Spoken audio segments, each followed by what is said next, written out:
Hello, how you guys doing? What's going on? I am your host Jessica Kahainor, and we have to talk about this story. So I need you guys to like, share, subscribe, and I want you guys to hear what's really going out here in these streets. And if you guys want me to, I will go live and we can have a family discussion about this.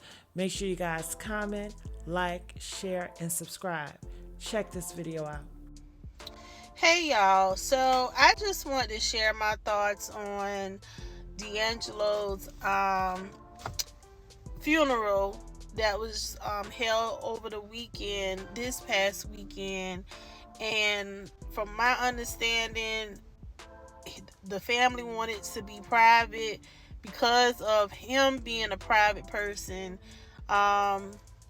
And I just want to share my thoughts on some DJ Premier. I know y'all young people don't know who that is, but like millennials and Gen X, y'all know who that is.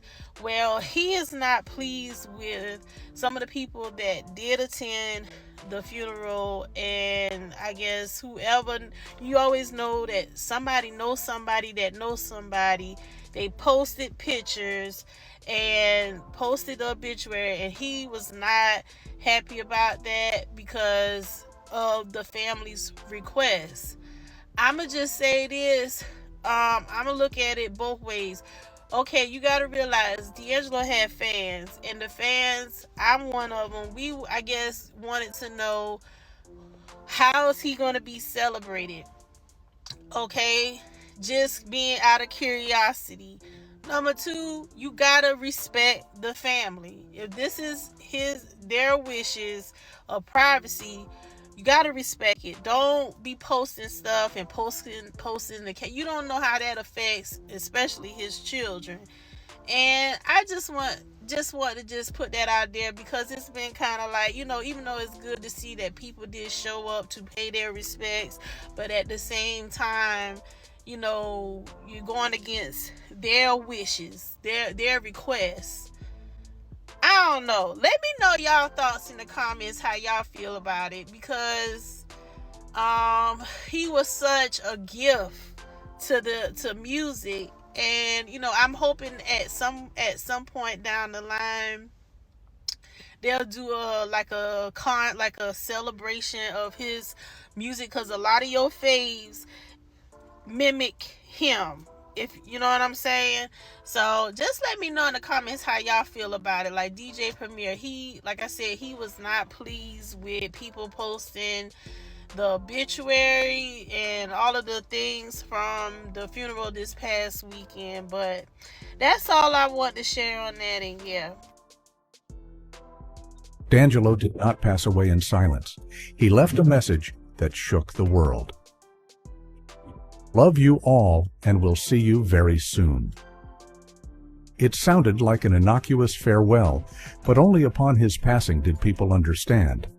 It was a code, the final confession he left in the darkness, a truth that had been concealed for years. The entire music world is now trembling, wondering, what did he know, and why did he hide it until the very end? What lies behind that message? A goodbye or a buried warning? Before we step into the final secret of the R&B soul, don't forget to like and subscribe, because what's coming next will make you doubt everything you hear.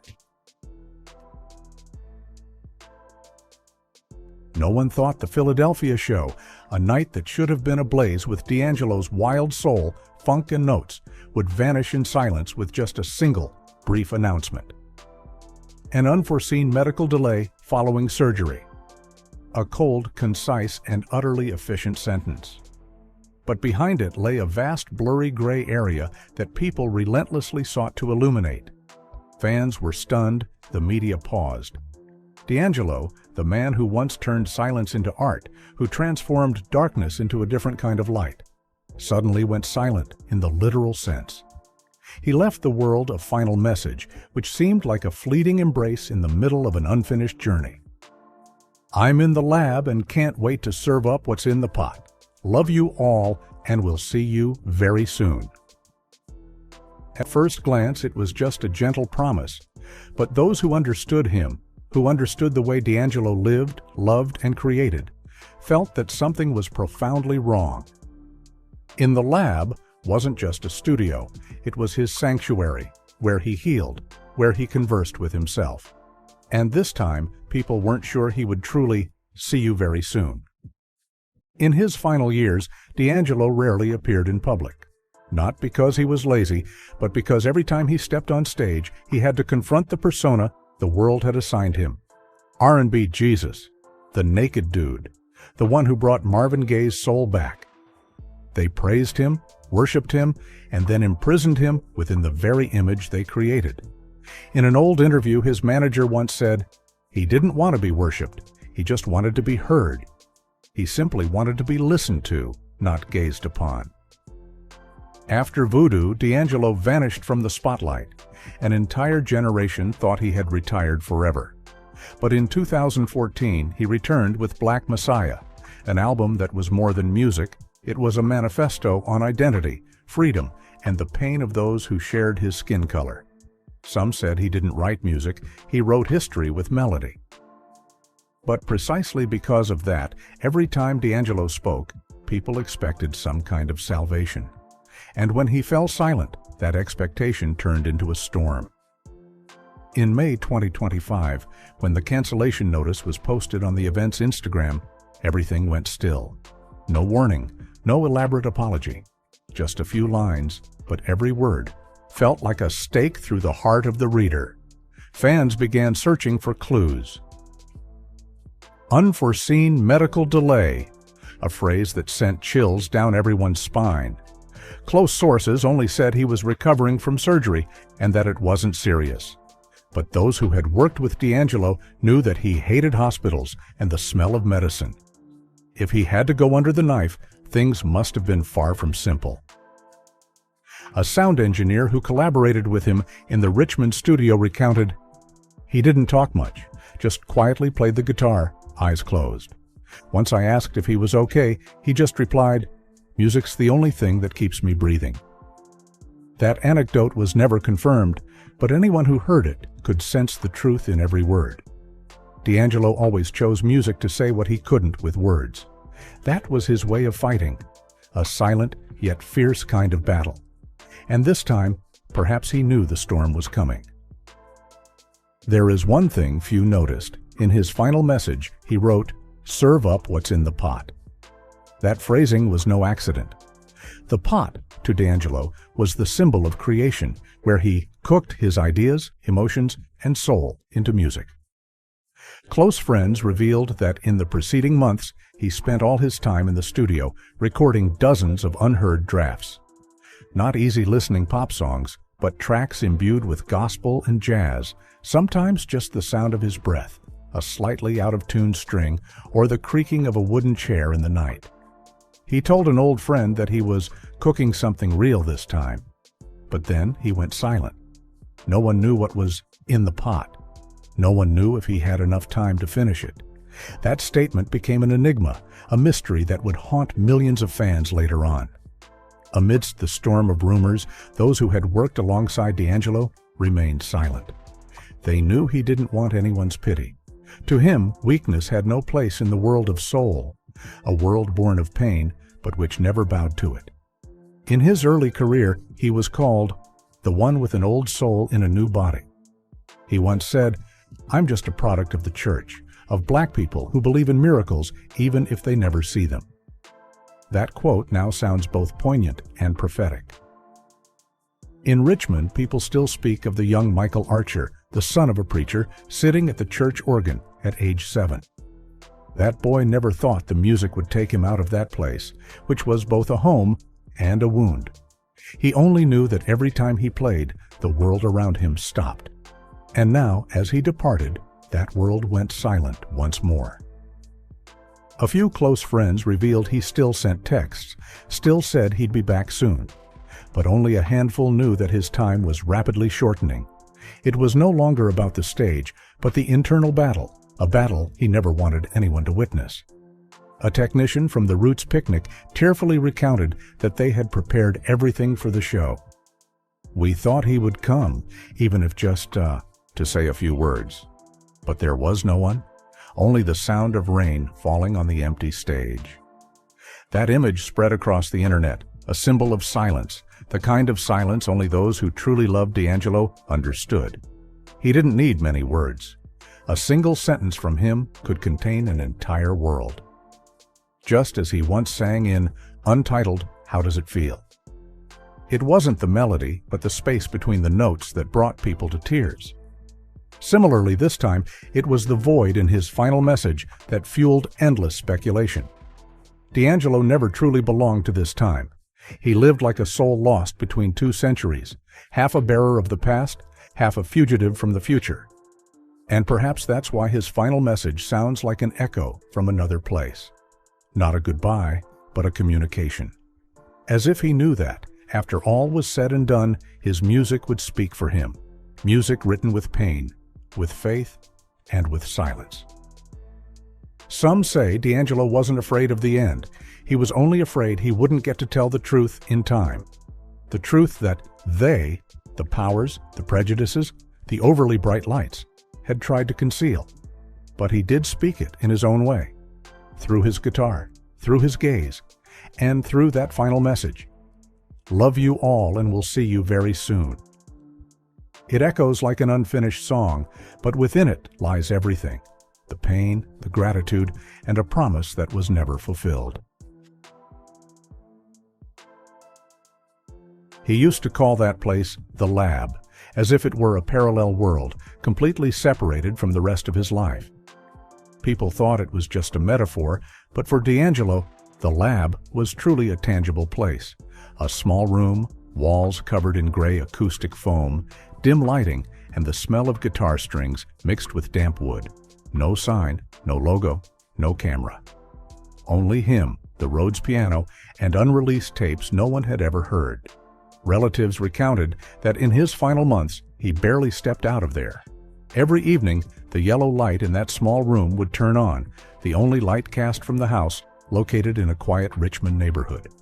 Neighbors sometimes heard music drifting out, slow and discordant, sometimes just a few repeated piano notes, as if calling out a name.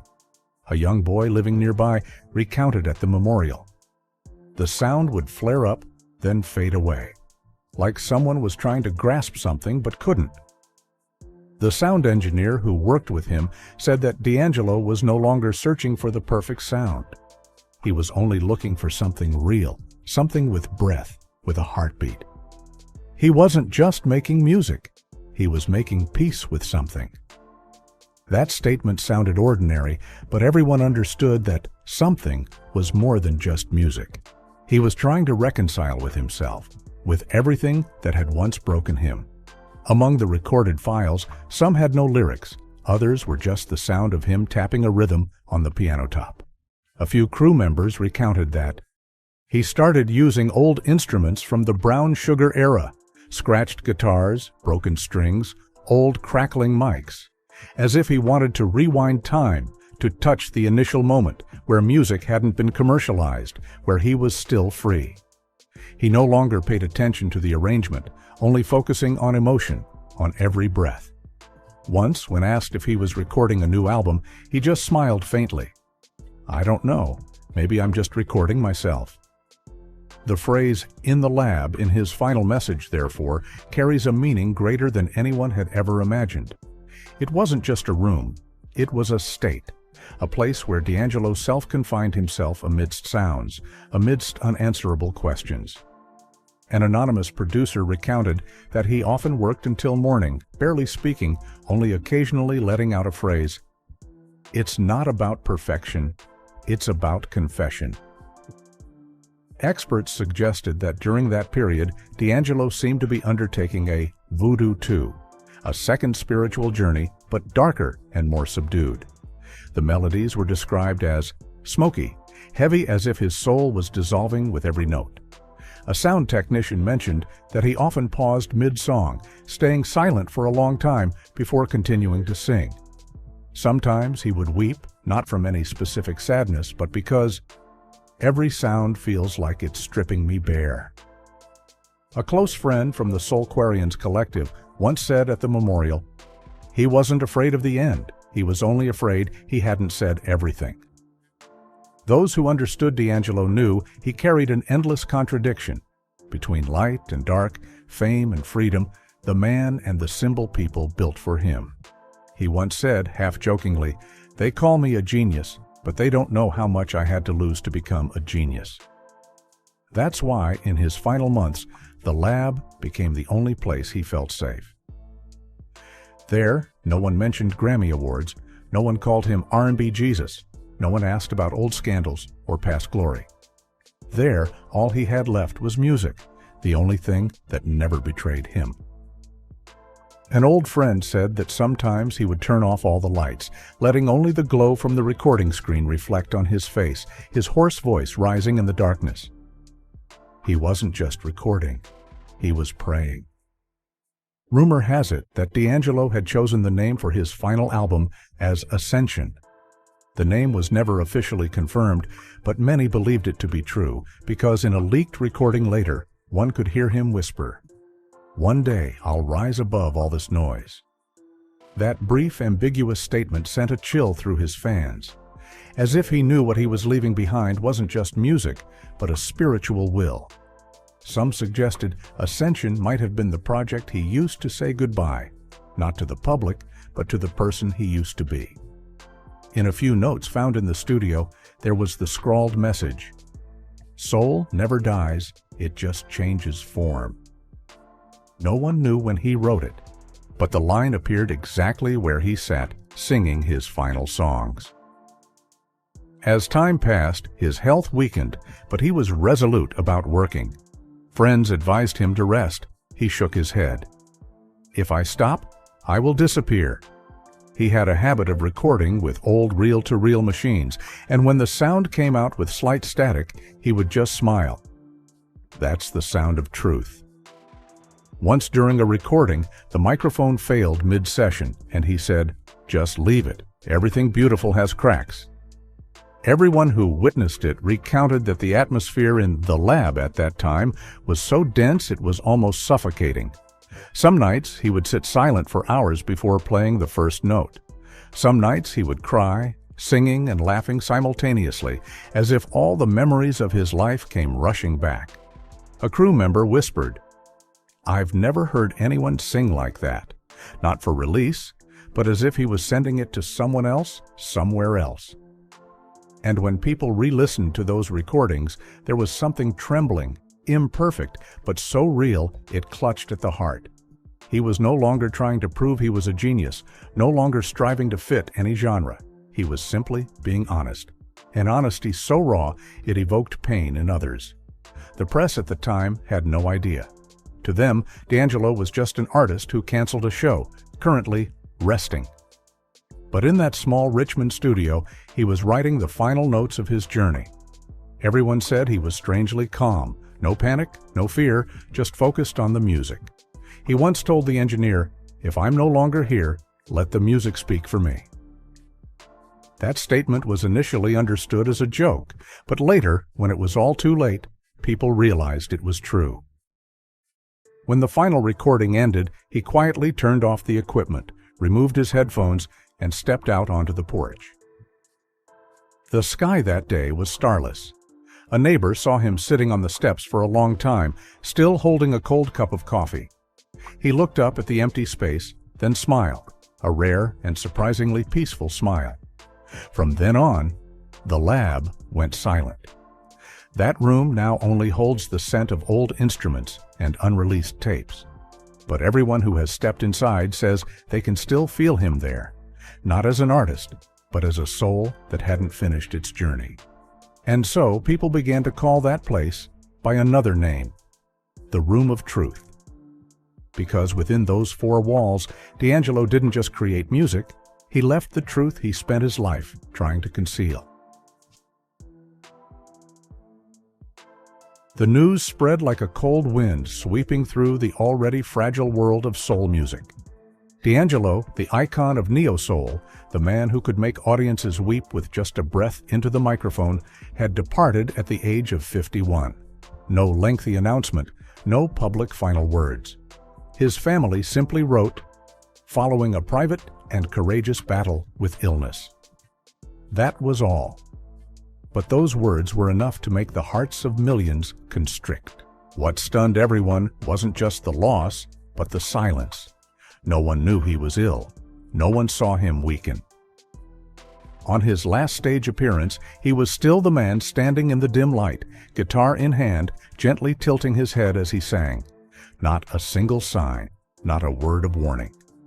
The world felt ambushed by the truth that a great soul had departed in silence, exactly the way he lived, subdued, private, and full of self-respect.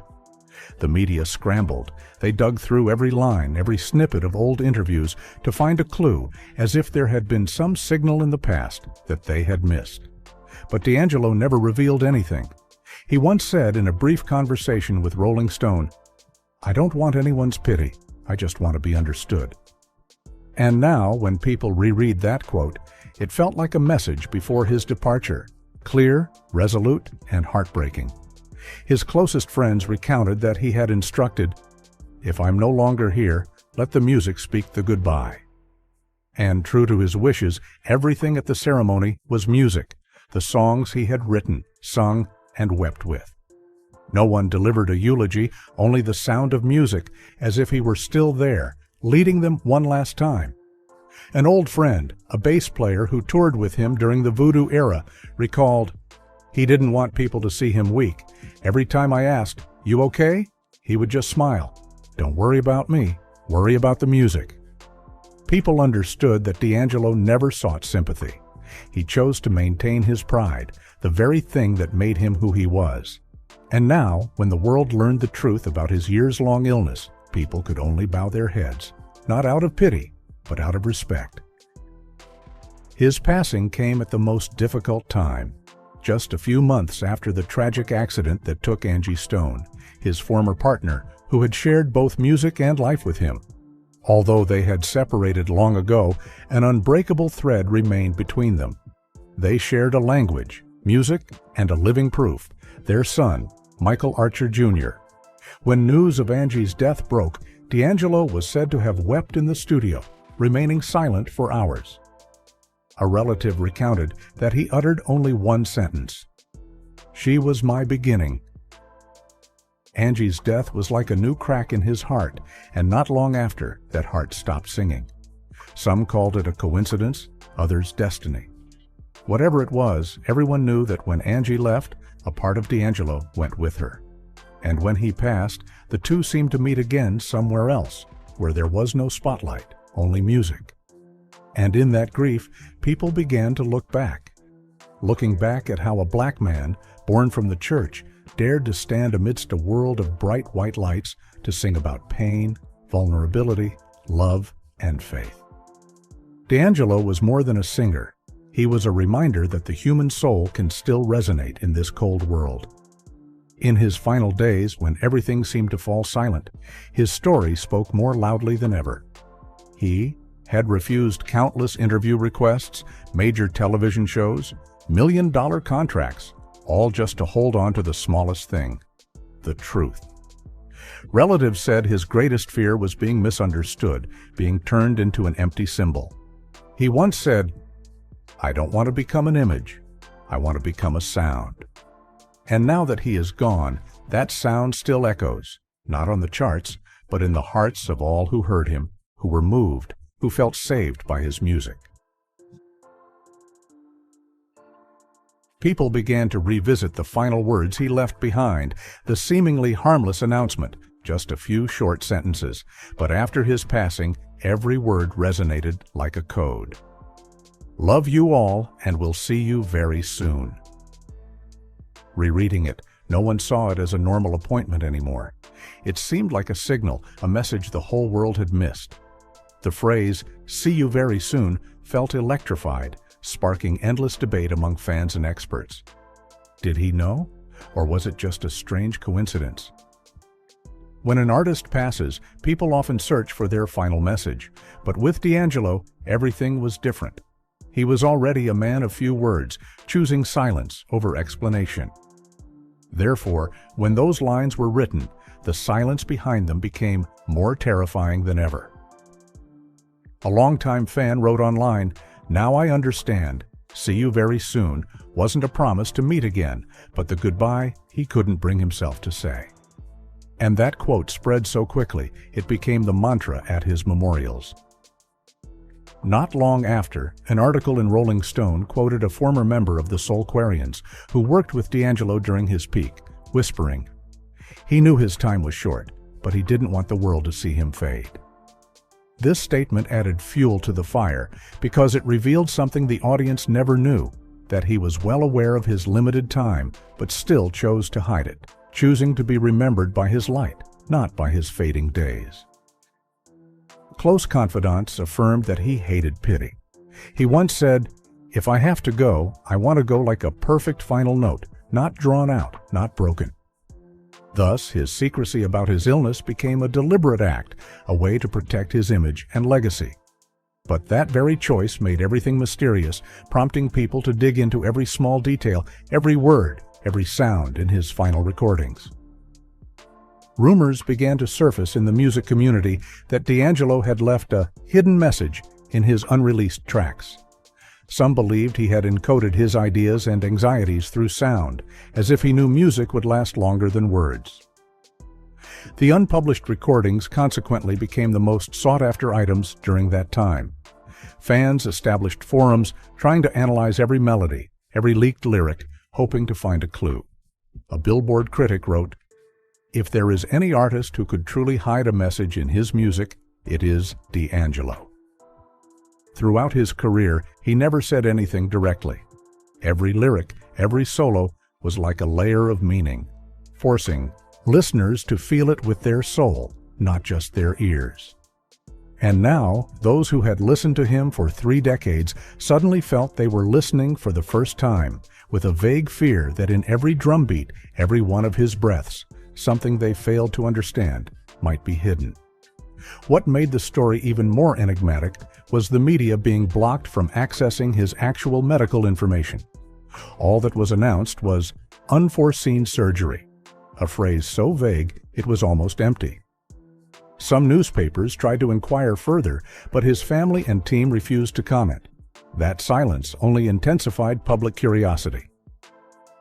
Unforeseen, unexpected, but who uses that word for a planned surgery? Had something else happened, but they chose not to say? Netizens, as usual, refused to stop. They compared old photos, looking for changes in his face, posture, or gaze.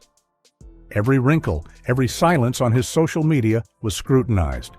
A fan posted a photo of him performing the previous year with the caption, "I saw the exhaustion in your eyes. I just refused to believe it." Thousands of comments below echoed the sentiment that they should have noticed sooner.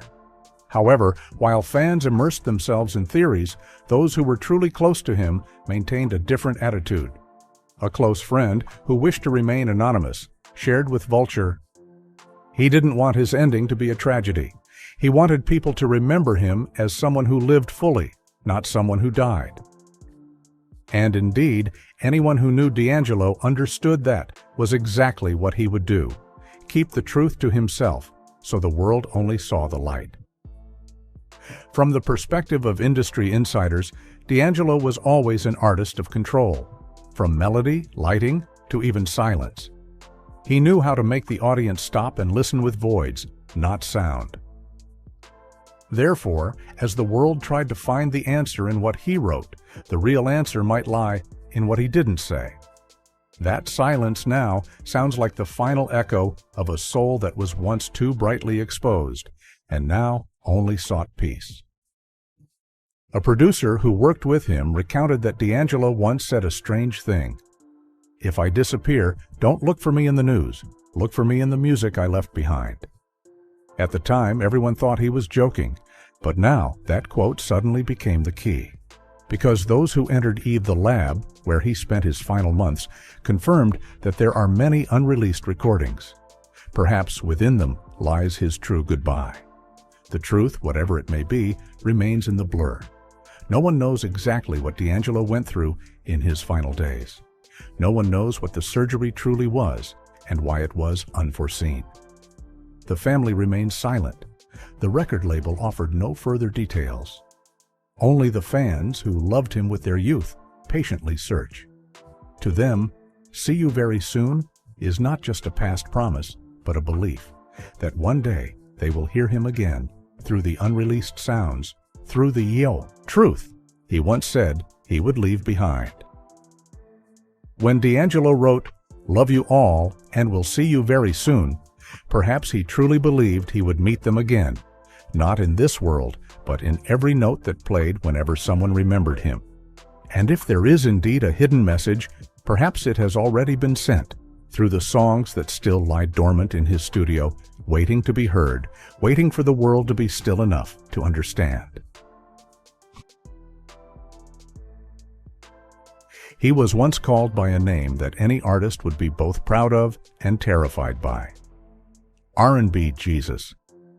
D'Angelo never wanted to be a symbol, but the whole world saw him as a savior, the one who brought true soul back to R&B, in an era where everything was slowly being industrialized, distorted, and overly polished. He was an anachronism in the modern world, a real breath amidst a forest of synthetic sounds. And that is precisely what made him special and lonely. After Voodoo, when the stage lights were so bright they blurred the eyes, D'Angelo vanished. A Genius chose silence for 14 years. When Black Messiah was released, people realized it wasn't a comeback, but a confession, a musical scripture where he poured out all his fears, his internal struggles, and his shattered faith. The melodies in that album were raw, strange, but carried a truth that made listeners feel as if he was singing from within their own souls. His music was always a strange fusion of the sacred and the dark, the church and the bar, of gospel, jazz, funk, and an unnamed loneliness. It was like a world where God and man sat down to dialogue through drum beats, guitar chords, and fragmented breaths. He didn't try to please anyone. He only tried to be honest with himself, even if it cost him isolation, misunderstanding, and even his revered fame. A critic once said, "D'Angelo didn't just create music, he created a space for the listener to find themselves." Indeed, listening to his music was not just enjoyment. It was looking in a mirror. In his dark ballads, people heard their own vulnerabilities, their own desires for forgiveness, for love, for an authentic life. That's what made him an icon not just of music, but of authenticity in art. When he departed, not only fans wept, but also young artists. Those deeply influenced by him felt a profound loss. D'Angelo's death did not just close a chapter, it opened a big question. Will anyone ever be brave enough to live as truthfully as he did? In an era where everything can be replicated, he chose the opposite path, turning music into the only thing that could not be copied. He didn't leave behind an empire, no brand, no fashion line named after him. He only left behind the thing that time cannot touch: soul. He was called the Soul Messiah, not because he was perfect, but because he dared to be imperfect. In every one of his songs there are scratches, silences, and missed beats, but those very things form the truest beauty of the human spirit. He once said, "Music is not about precision, it's about emotion. If you hear my heart beating in the song, then I've done it right." And now, even though that heart no longer beats, its echo still resonates in every melody he left behind. Relatives recounted that while cleaning up his belongings, they discovered a personal hard drive containing dozens of unfinished recordings, vocal snippets, guitar riffs, unreleased demos. Among them were files lasting only a few tens of seconds, yet enough to give the listener chills. One section was him humming a wordless melody, another was just the sound of his breathing interspersed with guitar plucking. All of it felt like the final fragments of his soul. RCA later confirmed they were considering the release of a posthumous album to honor the legacy of a genius. This news caused the fan community to explode. Everyone hoped this would be the final message D'Angelo left behind, the thing he had alluded to in his last message. What's in the pot? That phrase, once a mere curiosity for fans, now became haunting. If the pot was a metaphor for his soul and creativity, then perhaps that is precisely what he left the world. Not wealth, not fame, but the unheard melodies, the authentic, unpolished, still-breathing core of the man. A producer said, "Those tracks are incomplete, but they are so real, they bring the listener to tears." Perhaps that's why D'Angelo didn't release them. He knew the world wasn't ready for such a naked truth.